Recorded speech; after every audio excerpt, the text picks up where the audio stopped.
Bismillahirrahmanirrahim. Assalamualaikum warahmatullahi wabarakatuh. Alhamdulillahi ala ihsanih wa syukru lahu ala taufiqihi wa amtinanih. Assalatu wassalamu ala asfiyaihi wa khairi khalqihi wa ala alihi wa ashabihi wa man sanna bi sunnatihi ila yaumi liqa'ih. Ashhadu an la ilaha illallah ta'ziman li sya'nihi وأشهد أن محمدا عبده ورسوله الداعي إلى رضوانه اللهم صل على نبينا محمد وعلى آل محمد اللهم إنا نسألك علما نافعا ورزقا طيبا وعملا متقبلا اللهم لا علم لنا إلا ما علمتنا فعلمنا ما ينفعنا وزدنا علما وارزقنا فهما اللهم فقهنا في الدين وعلمنا التأويل يا أرحم الراحمين. Alhamdulillah, segala puji bagi Allah Subhanahu wa taala. Wajib kita senantiasa panjatkan kepada Allah Jalla Jalaluhu yang senantiasa tak henti-hentinya memberikan kepada kita kenikmatan, meskipun kita tak henti-hentinya mempersembahkan kemaksiatan. Segala puji bagi Allah Subhanahu wa taala yang masih begitu ingat dan baik kepada makhluknya, sedangkan para makhluk seringkali lupa kepada Al-Khaliq Jalla Jalaluhu. Segala puji bagi Allah Subhanahu wa taala yang dengan kekuatan taufik, bimbingan, hidayah darinya kita masih bisa merasakan manisnya keimanan dan kita masih bisa dimuliakan di dalam naungan Islam. Dan itu adalah nikmat yang terbesar dari yang Allah Subhanahu wa taala berikan kepada kita. Selamanya hidup di atas Islam adalah kenikmatan yang tidak ternilai. Hidup di atas Islam adalah kehidupan yang jelas-jelas Allah Subhanahu wa taala benar-benar memuliakan makhluknya. Maka semoga Allah Subhanahu wa taala istiqamahkan keislaman kita sampai kita benar-benar pulang kepadanya. Amin ya rabbal alamin. Wala tamutunna illa wa antum muslimun. Dan jangan sampai kalian itu mati berjumpa dengan Allah Subhanahu wa taala kecuali dalam keadaan Islam. Minimal di titik Islam. Walaupun tahap berikutnya adalah salawat dan salam terlimpah curahkan kepada Nabi kita yang mulia Nabi Muhammad sallallahu alaihi wasallam. Tahap berikutnya adalah kita hidup di atas bimbingan sunnah yang telah Nabi kita sallallahu alaihi wasallam ajarkan. Kita hidup dengan bimbingan yang telah dicontohkan, dengan perintah-perintah yang telah disampaikan. Dan sejatinya mencintai Nabi sallallahu alaihi wasallam itu butuh tuntunan, butuh bimbingan, butuh arahan. Mencintai Allah Subhanahu wa taala itu butuh dalil. Tidak hanya sekedar cinta. Karena hanya dengan mengatakan mencintai Nabi saja tidak cukup dikatakan sebagai orang yang mencintai Nabi. Nabi sallallahu alaihi wasallam itu dicintai dengan cara mengamalkan sunnah-sunnahnya. Dan di antara cara mencintai Nabi sallallahu alaihi wasallam adalah sebagaimana kita tahu konsekuensi cinta kita kepada Nabi sallallahu alaihi wasallam adalah tasdiquhu fima akhbar, membenarkan seluruh kabar yang Nabi sallallahu alaihi wasallam bawa. Wa ta'atuhu fima amar, mentaati seluruh yang Nabi perintahkan. Wajtinabu ma nawahihi wa zajar, meninggalkan apa yang Nabi sallallahu alaihi wasallam larang dan Nabi sallallahu alaihi wasallam benci. Itu konsep mencintai Nabi, tidak lebih dan tidak kurang. Kalau kita mengaku cinta kepada Nabi SAW namun tidak melakukan konsekuensi yang tiga ini, palsu cintanya. Bagaimana kita dikatakan sebagai umat yang mencintai Nabi? Karena cinta itu bukan diksi, cinta itu aksi, dibuktikan. Jazakumullah khair. Cinta itu bukti. Dan kita tahu bahwasanya Imam Syafi'i rahimahullah taala mengatakan, "Lau kana hubbuka shadiqan la ta'tahu, innal muhibba liman yuhibbu muti'u." Imam Syafi'i mengatakan, kalaulah cintamu itu jujur kepadanya, pasti engkau akan mentaatinya. Sesungguhnya orang yang mencintai itu akan taat kepada yang dicintainya. Lihat konsep bagaimana seseorang dikatakan mencintai Nabi. Bukan soal perayaan, bukan soal memperingati. Ini soal mentaati. Ini soal membuktikannya dengan amalan-amalan sunnah. Menghidupkan setiap harinya dengan ajaran-ajaran disampaikan oleh Nabi SAW. Itu inti dari cinta. Itu bukti bahwasanya kita ini sebagai umat Nabi SAW mencintai beliau. Bukankah kita tahu bahwasanya kelak akan ada telaga di mana berkumpulnya para pecinta Rasul SAW dan ada sekelompok orang yang diusir dari telaga tersebut sebab hanya cinta namun tidak dituntun cintanya dengan sunnah.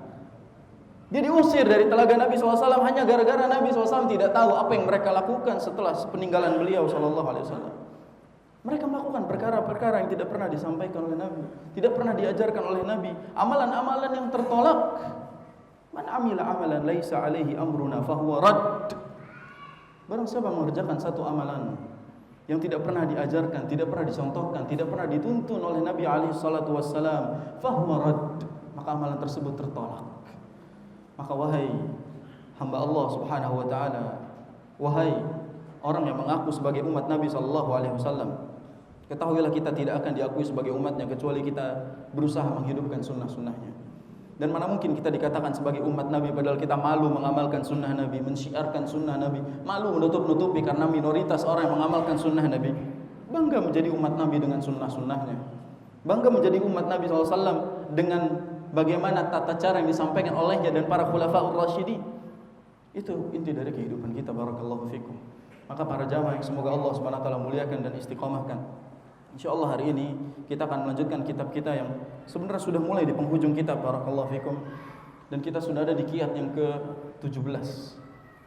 Kurang lebih 3 kiat lagi kita selesai kitab ini. Dan kiat yang ke-17 ini akan membahas tentang dua sisi manusia. Bagaimana manusia itu memiliki dua sisi di dalam dirinya, sehingga di antara cara meninggalkan dosa adalah dengan mengalihkan kita pada sisi yang satunya. Karena dari dua sisi itu ada yang positif dan negatif. Ada yang disebutkan sebagai fujur, ada yang disebutkan sebagai takwa. Maka kita harus kembali kepada sisi yang positif dari sisi yang ada di dalam diri kita. Dan manusia itu memiliki dua sisi ini. Kita akan bahas dalil-dalilnya, kita akan bahas perkataan penulis di bab ini, sehingga kita mengetahui bagaimana sikap kita menghadapi diri kita sendiri. Mungkin yang berat itu bukan menghadapi orang lain, tapi menghadapi diri kita sendiri. Nah, di sini qala al-Imam Ibnu Al-Qayyim rahimahullah taala, al-Imam Ibnu Al-Qayyim rahimahullah taala mengatakan as-sabi' asyar, yang ke-17 adalah an ya'lama bi annahu fihi jazibaini mutadaddaini. Hendaknya seorang muslim itu mengetahui bahwasanya pada dirinya ada dua sisi yang kontradiktif, dua sisi yang saling berlawanan. Wa mihnatuhu bainal jazibain, dan dia diuji dengan dua sisi ini. Sehingga adanya dua sisi pada diri kita itu menguji hidup kita, membuat kita mendapatkan ujian dan cobaan yang baru. Jazibun yajzibuhu ila ar-rafiqil a'la min ahli al-'illiyyin. Sisi yang pertama adalah sisi bersama orang-orang yang tinggi dan mulia. Wa jazibun yajzibuhu ila asfali safilin. Dan sisi yang lain itu nanti akan berkumpul dengan orang-orang yang rendah dan hina. Fa kullaman qada minal jazibil a'la sa'ada darajatan. Kalau kita berkumpul dengan orang-orang yang mulia, maka kita akan naik ke derajat yang lebih tinggi. Hatta yantahiya ila haitsu yaliqu bihi minal mahallil a'la, sampai nanti dia naik ke tempat yang sesuai dengan dirinya. Sebagaimana kita tahu surga pun bertingkat-tingkat, sehingga kita nanti akan berkumpul bersama golongan yang setingkat dengan kita, sekualitas dengan kita. Apa yang antum harapkan? Ingin bersama dengan Nabi sallallahu alaihi wasallam dengan kualitas kita yang sedemikian ini? Maka kita akan naik ke tempat di mana tempat yang layak bagi sesuai dengan kualitas kita. Wa kullaman qada ilal jazibil asfal nazala darajatan hatta yantahiya ila mawdi'ihi min sijjin. Dan selama kita mengikuti sisi yang buruk ini, sisi yang hina ini, maka perlahan kita akan turun kepada derajat-derajat yang terus ke bawah sampai berada pada posisi yang paling hina. Makanya perlu antum ketahui, surga bertingkat, neraka juga bertingkat. Surga bertingkat ke atas, menandakan semakin ke atas semakin mulia. Dan neraka bertingkat ke bawah. Berarti semakin paling bawah itu semakin hina. Itu bukti bahwasanya di dalam kehidupan manusia itu ada dua sisi, dan endingnya pun ada dua. Pilihannya hanya antara al-jannah dengan an-nar, antara orang yang al-muflih dengan al-khasir, antara orang yang beruntung masuk ke dalam surga dan al-khasir yang masuk ke dalam neraka. Enggak ada pilihan ketiga. Imma surga, imma neraka. Kalau enggak surga ya neraka. Terus kata penulis, wa mata arada an ya'lama hal huwa ma'ar rafiqil a'la awil asfal falyanzur aina ruhuhu fi hadzal 'alam. Kalau kita pengen tahu di mana kita sebenarnya, berada pada sisi yang mana diri kita, lihat kualitas diri kita sekarang. Lihat posisi jiwa kita sekarang, condong kemana? Condong kepada sisi yang positif atau condong kepada yang negatif? Presentasinya besaran kemana? Besar ke yang positif atau ke yang negatif? Banyak amalnya atau banyak dosanya? Banyak taatnya atau banyak maksiatnya? Lihat dari kita. Makanya tugas ngaca itu buat diri sendiri, bukan nyuruh orang lain ngaca. Suruh muhasabah diri, bukan muhasabah orang lain. Sering kali kita itu memuhasabah saudara kita, padahal kita lupa memuhasabah diri kita sendiri. Nah, di sini Al-Imam Ibnu Qayyim juga mengatakan, fa innaha idza faraqatil badana takunu fir rafiqil ladzi kanat munjazibatan ilaihi fid dunya fa huwa aula biha. Fal mar'u ma'a man ahab tab'an wa aqlan wa jazaan. Ketahuilah bahwasanya ketika ruh ini Allah cabut, Allah angkat, kita diwafatkan oleh Allah Subhanahu wa taala, maka ruh akan dibawa ke tempat yang sesuai dengan kualitas semasa hidup kita. Dan seseorang itu akan dikumpulkan bersama orang-orang yang dicintainya. Al-mar'u ma'a man ahab. Seseorang itu akan dikumpulkan bersama orang yang ia cintainya. Kemana kecondongan kita? Disitulah kita berada. Dan seseorang akan dikumpulkan bersama orang-orang yang dicintai berdasarkan tabaan, tabiatnya, wa aqlan, dan kualitas akalnya, wa jazaan, dan kualitas ibadahnya, balasan dari ibadah-ibadahnya. Wa kullu muhtammin bi syai'in fa huwa munjazibun ilaih wa ila ahlihi bit tab'. Dan setiap kali kita sedang memperjuangkan sesuatu, sedang berambisi dengan sesuatu, maka pastilah kita akan mencintai ambisi tersebut. Dan nanti kita di akhirat akan berada pada posisi yang kita cintai itu. Seseorang ketika di dunia mencintai dan berambisi soal kehinaan dunia, maka dia akan bersama dengan orang-orang yang hina. Dan seseorang yang berambisi dengan betapa mulianya orang-orang yang mengingat tempat kembali yaitu akhirat, maka dia akan dikumpulkan bersamanya. Untuk tahu bahwasanya man 'asha 'ala syai'in mata 'alaihi. Barang siapa yang hidup dengan satu kebiasaan, maka dia akan mati di atasnya. Wan mata 'ala syai'in bu'itsa fihi. Dan barang siapa yang mati di atas sesuatu, dia akan dibangkitkan sesuai dengan kematiannya. Maka bagaimana kita hidup, begitulah kita mati. Dan bagaimana kita mati, begitulah nanti kita dikumpulkan oleh Allah Jalla Jalaluhu. Lalu Al-Imam Ibnu Qayyim mengatakan, wa kullu mri'in yasbu ila ma yunasibuhu. Seseorang akan berjalan kepada yang sesuai dengan kualitas dirinya. Wa qad qala ta'ala, qul kullu ya'malu ala syakilatihi. Sejatinya, tiap-tiap orang itu akan mengerjakan amalan sesuai dengan kedudukannya, sesuai dengan kualitas dirinya. Fan nufusul uluwiyah tanjazibu bidzatiha wa himamiha wa a'maliha ila a'la. Dan orang-orang yang berjiwa mulia akan Allah arahkan kepada perbuatan-perbuatan yang mulia juga. Wan nufusus safilah ila asfal. Dan orang-orang yang berjiwa buruk, berjiwa pemaksiat, dia akan betah dengan kemaksiatan sampai Allah hancurkan dia kepada derajat yang paling hina. Di sini bukti bahwasanya para jamaah, kita ini hidup di antara dua sisi. Jadi seorang manusia itu ada dua sisi. Satu sisi positif, dua sisi negatif. Di pertemuan yang lalu kalau tidak salah kita membahas tentang bahwasanya jiwa manusia di dalam Al-Qur'an disebutkan ada berapa? Nah, ini kajian sebulan sekali, hilang yang kemarin. Datang sekarang baru lagi, minggu depan datang beda lagi. Enggak bisa diaplikasikan ilmunya dan tidak dicatat juga sehingga hilang semua pelajarannya. Kita kira-kira mengenal sunnah itu 10 tahun tapi sunnahnya hilang di 9,5 tahun yang lalu gitu. Ini salahnya kita dalam proses belajar jamaah. Jiwa terbagi menjadi 3. Jiwa yang pertama adalah jiwa yang condong kepada keburukan. An-nafsu al-ammaratu bis-su'. Jiwa yang condong kepada keburukan. Jiwa yang kedua adalah an-nafsul lawwamah. Jiwa yang menyesal. Dia ketika melakukan kesalahan dia menyesal, taubat, istighfar. Mungkin mudah-mudahan kita termasuk minimal pada jiwa yang kedua. Jiwa yang ketiga an-nafsul mutmainnah. Jiwa yang tenang. Jelas jiwa yang tenang bukan standar jiwa yang biasa. Ini jiwa yang paling tinggi, yaitu jiwa yang Allah istiqomahkan di atas kemuliaan, di atas kebaikan.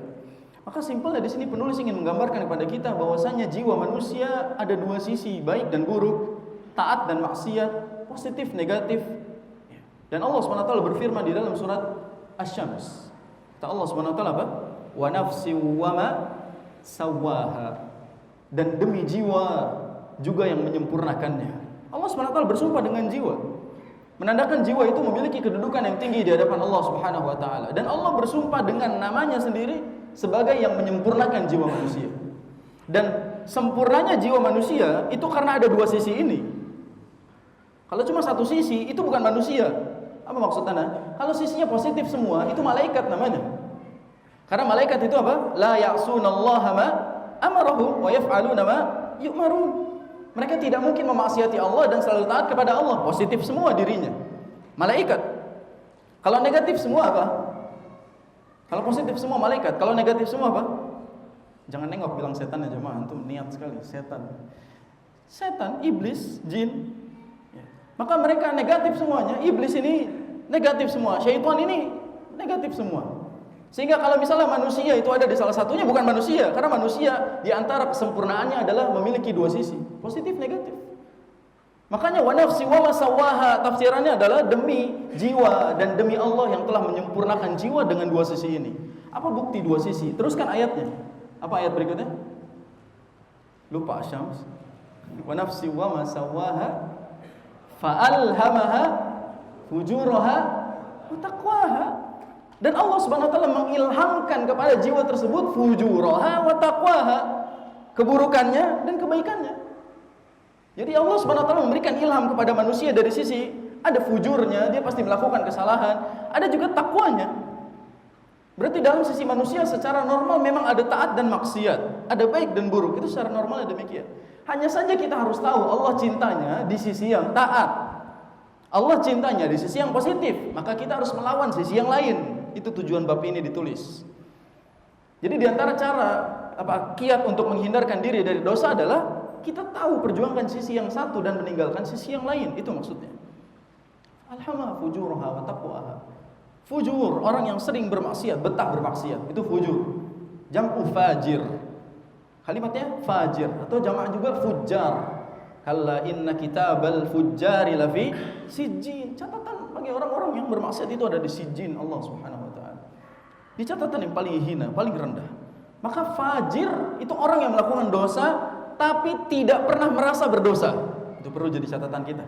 Kita kalau melakukan dosa, melakukan maksiat biasa aja, fajir. Wal iyadzubillah. Kadang orang bertakwa enggak betah. Fujuraha wa taqwaha. Orang yang takwa itu enggak betah. Dia ngelakuin kesalahan, dia enggak betah, gelisah hidupnya. Dia pengen cepet-cepet dihapus dosanya, pengen cepet-cepet diampunin. Karena orang-orang yang bertakwa itu dihapuskan selalu dosa-dosanya. Apa dalilnya? Kata Allah Subhanahu wa taala dalam surat At-Talaq, "Wa may yattaqillaha yukaffir anhu sayyi'atihi wa yu'dhim lahu ajra." Barang siapa yang bertakwa kepada Allah Subhanahu wa taala, Allah hapuskan seluruh kesalahannya dan Allah Subhanahu wa taala balaskan balasan dengan berlipat untuknya. Maka itu tanda bahwa orang bertakwa tidak akan betah. Ini ciri-cirinya kita bagi dua. Ciri-ciri orang yang fajir, orang yang fujar itu betah di atas maksiat, meremehkan dosa. Orang yang bertakwa enggak betah dan dosanya selalu diampuni oleh Allah Subhanahu wa taala. Lihat sisi mana kita kira-kira, kita ada di mana dan posisi kita condong kemana? 50-50% sebutlah. Oke, kita 50-50. Sekarang kita ada di mana? Ada di 70-30 kebaikan atau gimana? Kita ngaca pada diri kita, muhasabah pada diri kita. Tentu para ulama menjelaskan bahwa yarul mu'min dzunubahu ka'annahu qa'idun tahta jabalin yakhafu an yaqa' alaihi. Orang yang mukmin itu melihat dosa dia, meskipun itu dosa kecil, seolah-olah dia duduk di bawah bukit dan dia takut bukit itu Allah timpahkan atas dosa-dosanya. Meskipun dosa kecil. Meskipun dosa yang ia lakukan dosa kecil, dia selalu takut Allah timpakan azab atas dosanya. Itu mukmin. Jadi saat kita melakukan dosa takut dosa ini membuat kita diazab oleh Allah Subhanahu wa taala. Wa yaral fajir dzunubahu ka'annahu zubar yamurru ala anfihi wa yaf'alu hakadha. Dan orang yang fajir melihat dosanya seperti lalat yang lewat di depan hidungnya lalu dia tepuk begitu saja, remeh bagi dia. Maka ciri-ciri antara fajir dengan mukmin wadih, jelas di sini. Fajir demikian, dia betah di atas dosa, menganggap dosa sebagai hal yang biasa. Orang yang mukmin, orang yang bertakwa, itu berbeda. Dia tidak betah, dia selalu takut. Takut dosanya tidak diampuni, takut dosanya menjadi sebab azab dari Allah Subhanahu wa taala, takut masuk neraka. Enggak kayak kita yang pede masuk surga. Kita pede, kadang-kadang kita ini umat Nabi, semua umat Nabi masuk surga, tenang aja. Pede antum. Terlalu pede. Kita harus memuhasabah diri kita. Apa fungsi kalam Umar bin Khattab, hasibu anfusakum qabla an tuhasabu? Hisab diri antum sebelum antum dihisab oleh Allah. Itu bukti ketakutan seorang mukmin. Apa fungsi Umar bin Khattab bertanya kepada seorang sahabat ketika dia mengetahui list orang-orang munafik dan dia bertanya apakah aku termasuk di dalamnya? Apa fungsinya? Takut. Umar bin Khattab takut. Takut dirinya masuk ke dalam kategori orang-orang yang fajir. Fala tuzakku anfusakum huwa a'lamu biman ittaqa. Jangan merasa paling soleh, jangan merasa paling nyunnah, Jangan merasa paling istiqomah di jalan kebenaran. Allah yang lebih tahu siapa di antara kalian yang bertakwa kepada Allah. Tidak menjamin seolah-olah kita berpeci ini paling soleh. Tidak menjamin kita orang masjid ini dijamin masuk surga, lalu kita meremehkan orang-orang yang tidak pernah kelihatan wajahnya di masjid. Enggak menjamin. Sehingga kita tidak boleh merasa baik. Karena seorang yang bertakwa itu selalu takut, bukan merasa pede atas perbuatan-perbuatannya. Jadi Allah Subhanahu wa taala menyebutkan fa'alhamaha fujuraha wa taqwaha. Di antara kesempurnaan Allah ilhamkan manusia dengan kebaikan dan keburukan. Lalu ayat berikutnya apa? Qad aflaha man zakkaha wa qad khaba man dassaha. Sungguh telah beruntung orang-orang yang selalu membersihkan jiwanya. Jadi ini ada dua sisi. Ada positif negatif. Yang beruntung mana? Orang yang membersihkan jiwanya. Dia selalu membuat jiwanya positif, bersih, penuh dengan kebaikan. Wa qad khaba man dassaha, dan telah merugi orang-orang yang telah mengotori dirinya. Yang satu membersihkan dirinya, yang satu mengotori dirinya. Membersihkan dirinya dengan terus beramal saleh, membersihkan dirinya terus muhasabah, takut atas dosa-dosanya, dia beristighfar, dia bertaubat. Bahkan Syekh Abdul Razak dalam kitabnya juga ketika membahas tentang ciri-ciri orang-orang yang berjiwa bersih, di dalamnya disebutkan bahwasanya di antara orang-orang yang jiwanya bersih, man zakkaha, adalah orang-orang yang selalu beristighfar, bertaubat, karena dia tahu dosa-dosalah yang mengotori dirinya. Adapun orang-orang yang waqad khaba man dassaha, dia orang-orang yang menutupi dirinya dengan dosa. Antum tahu makna dassaha? Itu artinya mengotori. Kenapa dosa itu disebut mengotori? Karena dosa itu mengotori diri kita. Dan sifat dosa itu banyak, diantaranya menutup. Menutup. Jadi kalau kita melakukan dosa, kita pasti menutup diri kita. Sebagaimana dalam hadis misalnya, Nabi SAW bersabda, innal mu'min idza aznaba, kalau seorang mukmin itu melakukan dosa, Allah berikan titik hitam satu di hatinya. Titik hitam, nuqtah sauda fi qalbihi. Fa in taba wa naza'a wastaghfara, suqila qalbu. Kalau dia beristighfar, dia bertobat, dia sadar bahwa itu salah, hatinya kembali bersih, kembali ke setelan pabriknya. Hatinya kembali bersih, jiwanya kembali bersih. Maka ketika kita sadar kesalahan kita, dosa-dosa kita, perbuatan kita, maka suqila qalbuhu, maka akan dibersihkan kembali hatinya. Tapi kalau terus-menerus dilakukan, fa in zada, kalau kita terus-terusan, zadat apa? Nuktahnya. Maka titiknya satu, kalau ditambah terus sampai hatinya itu hitam. Dan hatinya itu menjadi keras. Sampai fi qulubihim marad.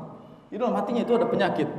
Sampai hatinya juga keras, sampai lebih keras daripada batu. Dan orang-orang yang hatinya sudah menghitam dan hatinya yang sudah tertutup oleh dosa, itu tidak mungkin bisa menerima hidayah. Karena hatinya tertutup dan tidak ada space lagi buat menerima kebenaran. Wal'iyadzubillah. Kalau misalnya kita ada di posisi orang-orang yang selalu membersihkan hati, dan orang yang membersihkan hati itu qad aflaha, telah beruntung. Dan antum harus tahu di antara makna aflaha dan khaba. Aflaha itu artinya beruntung. Kenapa beruntung? Karena orang ini akan mendapatkan balasan yang besar di hadapan Allah Subhanahu wa taala, lebih besar dari usahanya. Makanya disebut untung. Apa definisi untung dalam ilmu ekonomi? Yang dia dapatkan lebih besar daripada yang dikeluarkan, itu singkatnya. Jadi seseorang itu dikatakan untung, dia mengeluarkan sedikit namun mendapat balasan yang lebih banyak, itu untung. Dan orang-orang yang membersihkan jiwanya beruntung. Kenapa? Mungkin amalannya sedikit di dunia, tapi di akhirat balasannya lebih besar dari Allah Subhanahu wa taala. Makanya kenapa orang-orang yang masuk surga disebut muflihun, ulaika humul muflihun. Mereka beruntung. Kurang beruntung apa kita?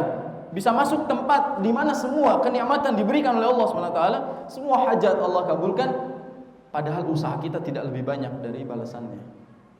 Itu pernah berpikir bahwasanya kita masuk surga itu bukan karena amalan kita.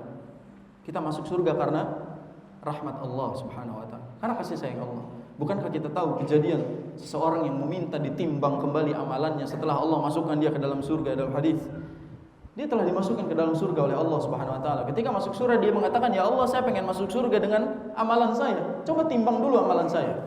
Padahal udah masuk surga. Tapi dia minta ditimbang dulu. Dia pengen memastikan saya beneran masuk atau tidak dengan amalan yang saya lakukan. Dia pede dengan amalannya. Lalu setelah ditimbang, ternyata dia lebih pantas masuk ke neraka. Akhirnya dia dimasukkan ke dalam neraka oleh Allah Subhanahu wa taala. Nasallallahu al-afiyah. Artinya kalau amalan kita ditimbang oleh Allah Subhanahu wa taala, sejatinya enggak akan pantas buat masuk surga. Makanya orang yang masuk surga dengan rahmat muflihun. orang-orang yang beruntung. Itu makna qad aflaha, itu orang yang beruntung. Adapun makna wa qad khaba, khaba adalah orang yang merugi. Dan definisi orang-orang yang khaba adalah yang Allah limpahkan begitu banyak keuntungan, tapi dia lebih memilih kerugian. Itu definisi yang dalam. Dan antum bisa melihat ini pada pembahasan-pembahasan tafsir, barakallahu fikum. Sehingga kata khaba ini maknanya luas. Dia di atas kata rugi. Dia rugi banget. Dia di atas rugi. Karena Allah SWT tidak mengatakan qad aflaha man zakkaha wa qad khasira man dassaha. Enggak disebutin demikian.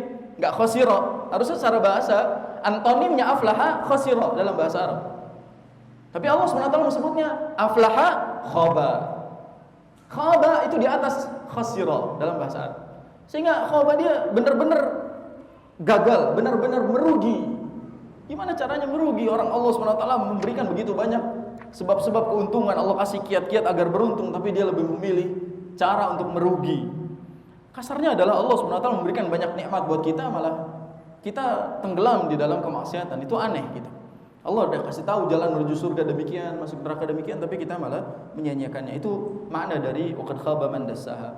Dan membersihkan jiwa sering kita kenal dengan sebutan apa?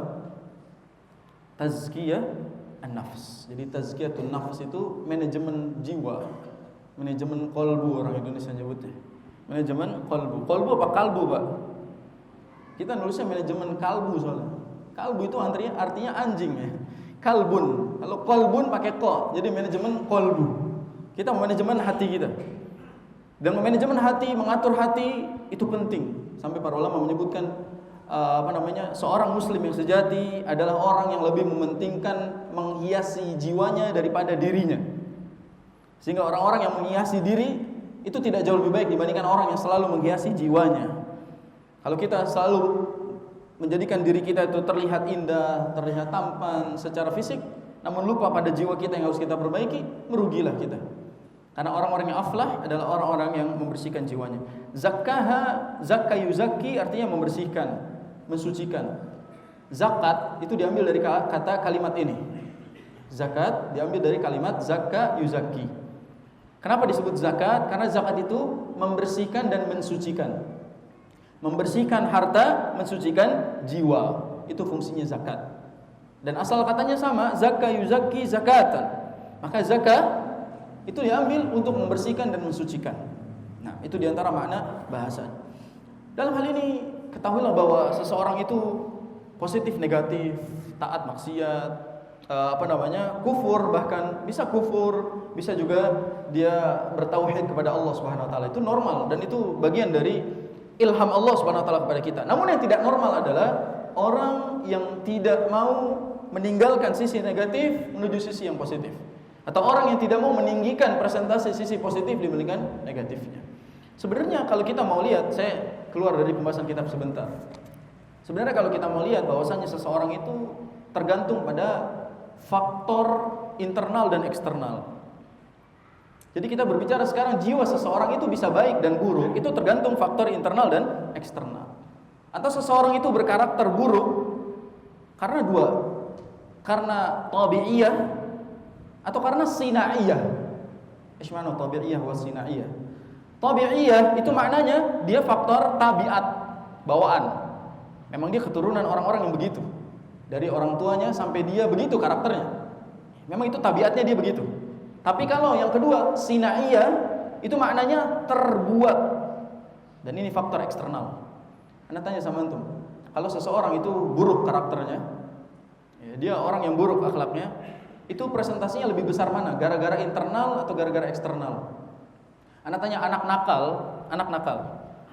Kan gak ada yang lahir dalam keadaan nakal, gak ada. Semua bayi lahir sama. Anak nakal, itu pengaruhnya lebih besar dari mana? Internal atau eksternal? Kata siapa? Antum gak muhasabah berarti. Antum gak muhasabah, yang salah eksternal Ustaz. Karena yang salah tetangga saya mah soleh-soleh aja gitu. Kita juga muhasabah, walaupun kita tahu kita mendidiknya dengan baik, tapi ternyata hasilnya faktor eksternalnya mempengaruhi. Memang benar, eksternal itu jauh lebih besar. Karena almar'u ibnu bi'atihi, seseorang itu anak lingkungannya. Dia anak lingkungannya. Bahkan sebenarnya orang tua juga terpengaruh lingkungannya sehingga punya anak yang demikian. Faktor memang eksternal lebih besar. Di antara faktor-faktor eksternal yang bisa membuat kita terjerumus pada keburukan jiwa, itu disebutkan oleh Nabi SAW. Nabi SAW menyebutkan beberapa faktor eksternal, meminta perlindungan dari faktor-faktor eksternal ini, sehingga jiwa kita harusnya bersih kalau selamat dari faktor eksternal yang satu ini. Faktor internal jamaah, itu maksudnya adalah diri kita. Diri kita yang memang bawaannya begitu, karakter diri kita begitu, sehingga mau digimanain juga memang kita begitu. Itu diri kita, hawa nafsu kita. Internal itu sebabnya gara-gara hawa nafsu kita.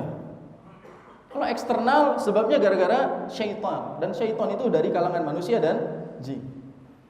Maka dalam hal ini Nabi, antum tahu doa ini, walaupun sebagian ulama mendhaifkan hadis ini, namun doa itu umum, general, dan ini doa yang dilafadzkan oleh Nabi SAW. Sebagian ulama menyatakan hadis ini hasan.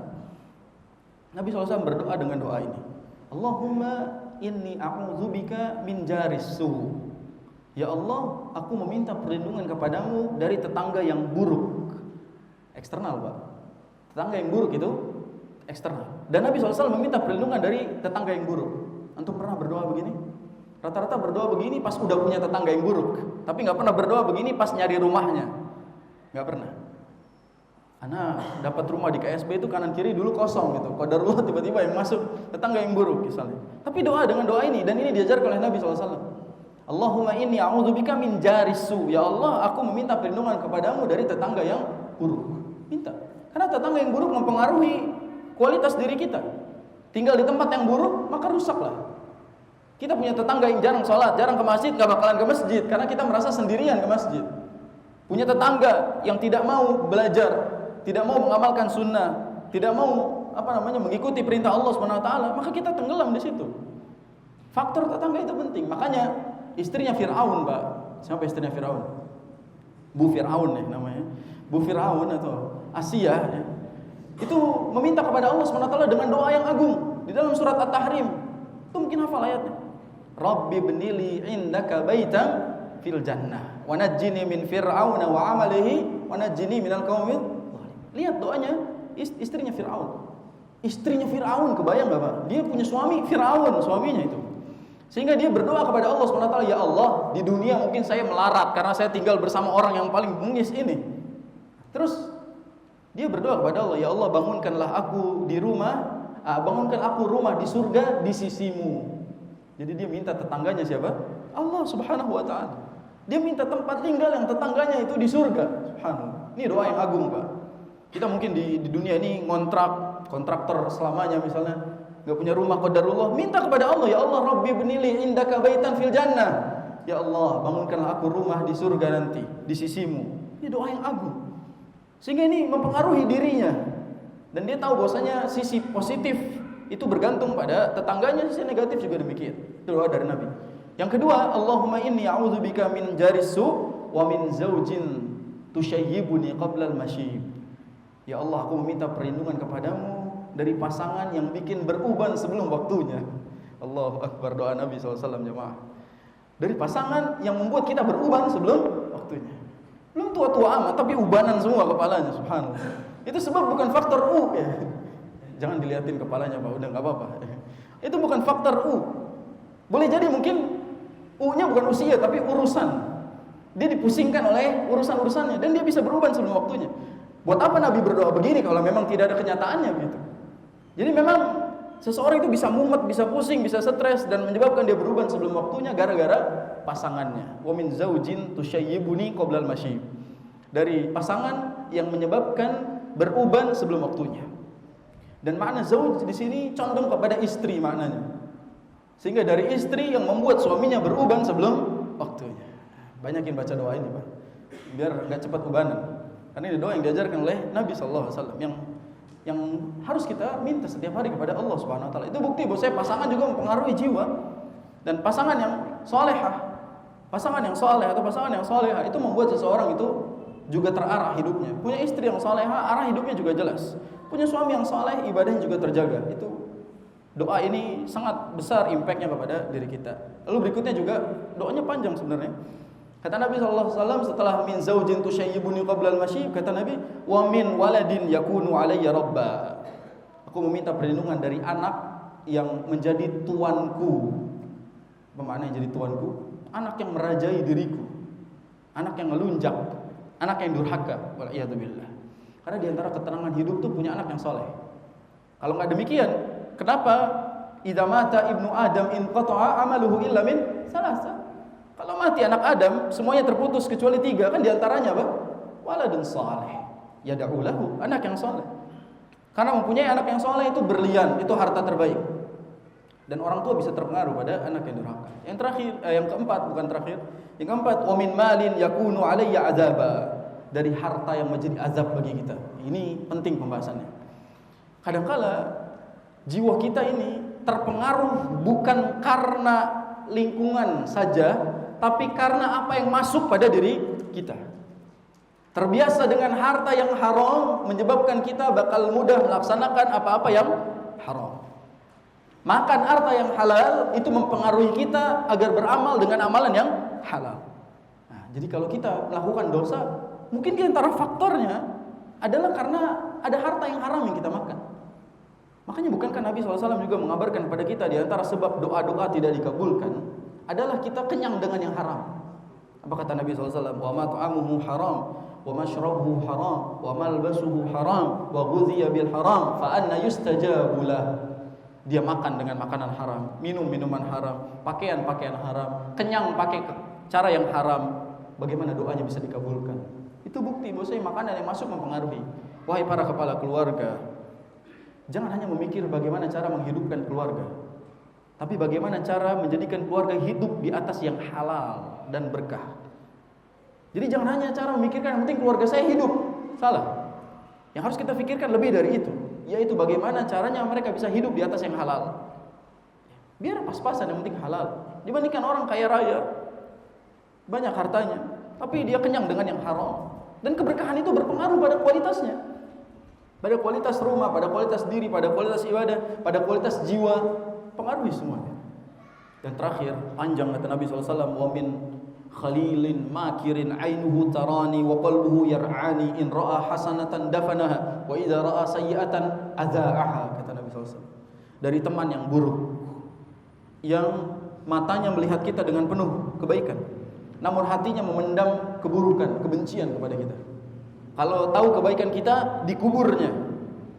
Dan kalau tahu keburukan kita, disebarkannya. Jadi kalau tahu kebaikan kita, dikubur, dilupain sama dia. Tapi kalau keburukan kita satu aja, satu RW tahu, disebarkan sama dia, diumbar semuanya. Itu ciri-ciri teman yang buruk. Dan 5 doa ini, kenapa saya masuk ke pembahasan ini? Supaya kita tahu bahwasanya bukan hanya internal kita yang harus diurus. Dan di pertemuan-pertemuan yang sebelumnya kita sudah membahas bahwasanya dosa itu terpengaruh gara-gara diri kita, hawa nafsu, dan gara-gara syaitan. Sempit waktu kita, Masya Allah. Ana belum masuk pada perkataan Syekh Abdul Razak, jemaah. Ini ana baru pada pembahasan Ibnu Qayyim Jauziyah rahimahullah, belum ta'liqnya Syekh Abdul Razak. Waktunya habis, subhanallah. Betapa singkatnya, dan kita harus ketemu lagi bulan depan. Ya, ini waktu yang panjang sekali, dan mudah-mudahan Allah SWT panjangkan usia kita, sehingga Allah SWT berikan kita terus kesempatan untuk belajar insyaallah taala. Terakhir jamaah, walaupun udah azan, ini terakhir penting. Di antara doa yang diajarkan oleh Nabi SAW, ini doa yang harus masuk ke dalam zikir kita, yaitu Allahumma ati nafsi taqwaha. Apalagi berikutnya? Allahumma ati nafsi taqwaha wa zakkiha anta khairu man zakkaha anta waliyuha wa maulaha. Ini zikir ini harus masuk pada harian kita. Allahumma ati nafsi taqwaha. Ya Allah, kita tahu bahwasanya jiwa itu ada fujur, ada takwa. Tolong berikan ketakwaan itu pada jiwa kita, dan bersihkan, wa zakkiha aflaha man zakkaha, dan bersihkan jiwa kami agar kami bisa istiqomah di atas kebaikan. Anta khairu man zakkaha, engkaulah yang sebaik-baiknya membersihkan jiwa seorang makhluk. Anta waliyuha, antum memiliki jiwa saya. Wa maulaha, dan engkau adalah Tuhan jiwa saya. Sehingga ini doa harus sampai kita baca setiap harinya agar jiwa kita termasuk ke dalam orang-orang yang aflaha man zakkaha. Wallahu a'lam bissawab. Subhanakallahumma wa bihamdika asyhadu an la ilaha illa anta astaghfiruka wa atubu ilaik. Kurang lebihnya mohon maaf. Barakallahu fikum. Assalamualaikum warahmatullahi wabarakatuh.